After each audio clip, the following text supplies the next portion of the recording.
I'd like to take all of these points and kind of summarize them in a process that we call the cycle of engagement.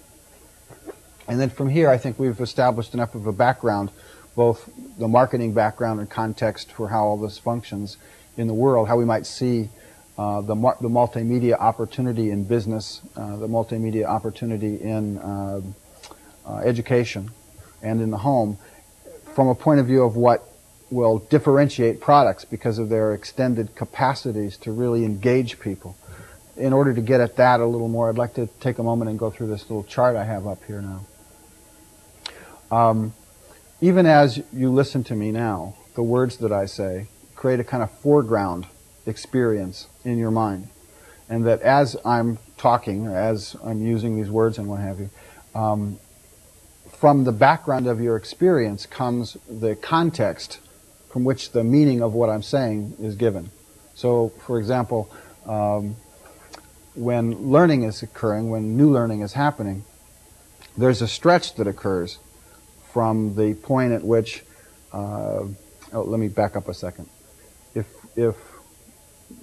we were to start off a learning experience together, one of the first things I have to do as a facilitator is kind of get us to what I call relevancy ground, to that first point at which we can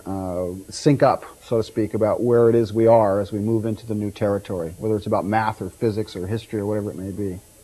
And that as we get to this first point, we're now going to stretch into the new learning. Every word, term, phrase, gesture, everything that I give off are part of the cues that help your attention span or stretch from what was something that you understood or had learned into something that's new.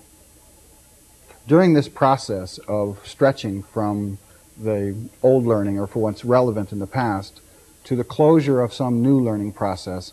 the role that's so critical is the span of attention, the span in which the words, terms, phrases, all the different components that I'm using have to step you like over a bridge to get to this new learning. If during the course of that process a word I use is unfamiliar to you, right, then if it wasn't a word that I was actually trying to help you learn newly, if the word's intention wasn't that that was what we were learning about, then I've created an opportunity for you to disengage, to drop out, to fall out. So, for example, on this chart,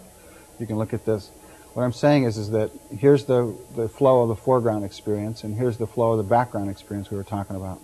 This is the critical attention span. That as we move in here, as I start to use words, terms, phrases, or if we talked about this in a multimedia experience, we might say video or sound bites or any of the other components, that a kind of challenge and frustration develops in this tension window. And if the words, terms, and phrases, the component experiences here, aren't facilitative, if they don't work for you, then you can prematurely drop out. This is what I'm saying is happening in the micro-time movements of somebody's attention span as they listen to one another, as they read a book, as they interact with a multimedia or other computer environment. So right here, when learners are in this critical attention span, which has to do with, in a multimedia design, for example, a semantic transaction, where it is we really want somebody to understand the points that we're really trying to take people to in terms of experiencing this multimedia. It's in this point, if there's an incompatibility in the pacing, the style, the vocabulary level, the conceptual density, the cognitive style, or the sensory bias, we create an opportunity for people to disengage, for their attention to drop out.